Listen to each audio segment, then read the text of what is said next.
Hi everyone. So today we're meeting up with my friend Steph and we're going out for a long 6-hour bike ride. So I thought today would be a great time to talk about fueling strategies on a long bike ride or even for your long triathlons. We'll go over what to eat, how often you should be eating, and if you stay tuned to the end, I'll show you a great recommendation for how to make your own rice cakes and snacks to take on your ride. As always, please like and subscribe for more videos like this.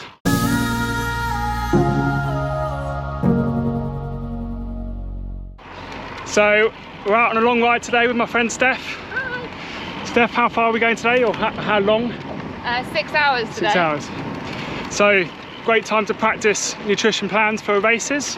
Yeah. What have you got coming up? So I've got a full Ironman in about 6 weeks. So long one. Yeah.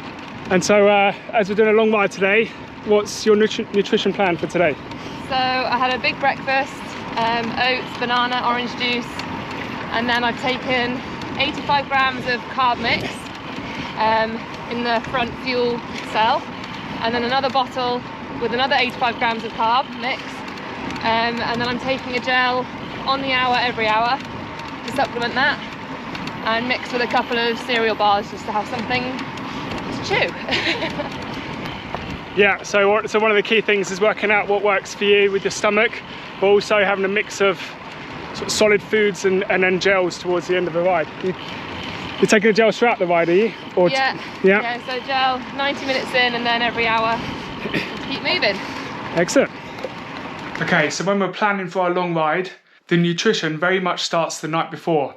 We want to have a healthy meal with a high number of carbohydrates in it so that we fill up our glycogen stores the night before, and then we want to have a nice healthy breakfast to start the day.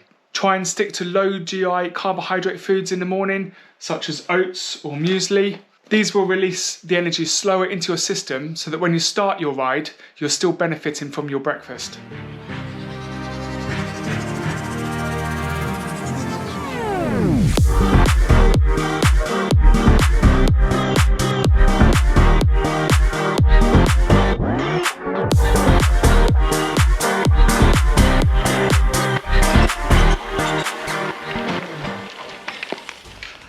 So it's very important to stay on top of your hydration, especially on a long ride and on a hot day.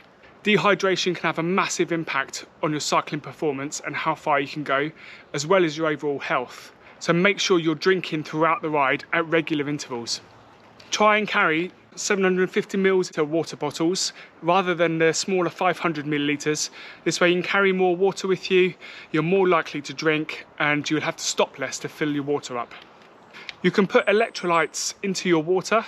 This will help keep you hydrated and replace the minerals that's lost through sweat.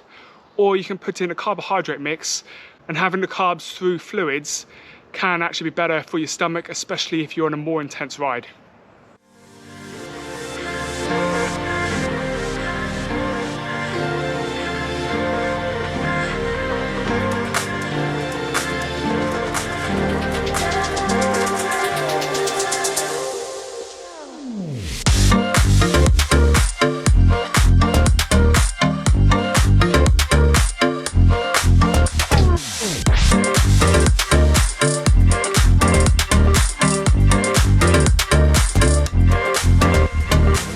As a cyclist, we love to eat.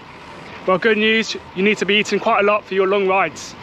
The body will generally run out of glycogen after about 90 minutes to 2 hours. So make sure that you're topping up on food when you go for a long ride, and make sure you start eating straight away. It's best to try and eat about 60 grams of carbs per hour. So that might be an energy bar and a gel, or a carbohydrate mix and a gel. However, there is increasing evidence to say that you can train your stomach to cope with more. So some people can aim for around 90 grams of carbs.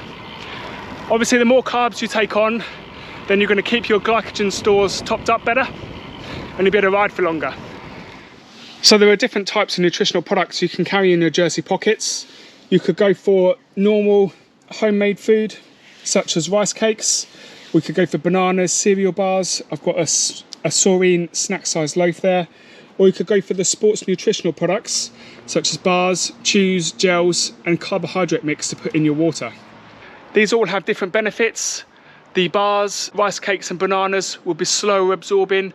They'll release the energy slower into your system so they last longer as you're riding. And then towards the end of the ride, when you start to feel fatigued, you need those quick sugars. So that's where the chews and the gels come in really handy, and even the carbohydrate mix in your water. It's a good idea to pack more food than you think you're going to need on your long ride. I especially take 1 or 2 emergency gels in case I start to bonk towards the end of the ride. I know I've got a gel to keep me going to the end. You can even get caffeinated gels. These are great to have when you're really struggling. The caffeine is a really good booster, but they'll have a quick drop off as well. So take these right towards the end of your ride where the drop is not going to affect you. Find out which product works best for you.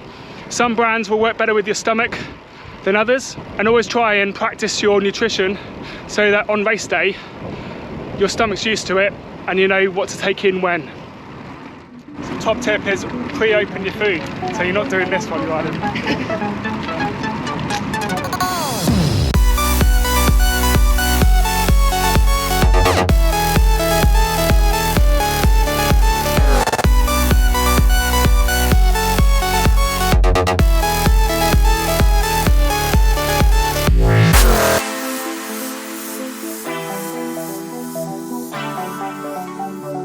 Okay, so another great tip is to set your Garmin or your head unit to beep every 15 or 20 minutes.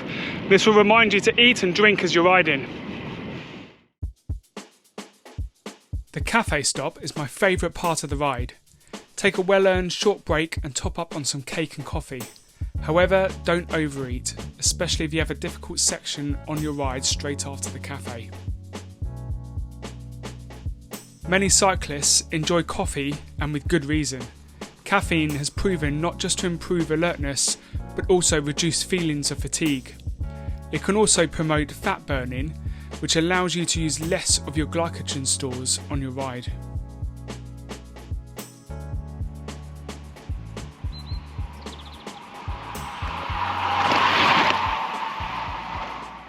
So, you're back from your long ride, you're probably really tired. But this is a very important time to make sure that you reload your carbohydrate stores and get some protein in for recovery. A good way to do this is just to have a quick recovery shake. The best time to have this is within 40 minutes of finishing your ride. That's when your body's most susceptible to absorbing what you're putting in. However, a recovery shake is not the only thing you should be having. You should follow this up with a healthy, well-balanced meal about 2 to 3 hours after your ride. So I can't recommend these books enough. I've got the Feed Zone Cookbook and the Feed Zone Portables by Thomas and Lim. These are fantastic books on nutrition for athletes. The Portables is a great book on cooking small little snacks you can pack into your jersey pockets for a ride. And then the cookbook has general recipes for every meal and includes some scientific based knowledge on nutrition for athletes. So I hope you've liked today's video. If you've ever experienced a bonk on a long ride or not got your nutrition right, then let me know down in the comments box below. And as always, please like and subscribe for more videos like this. See you soon.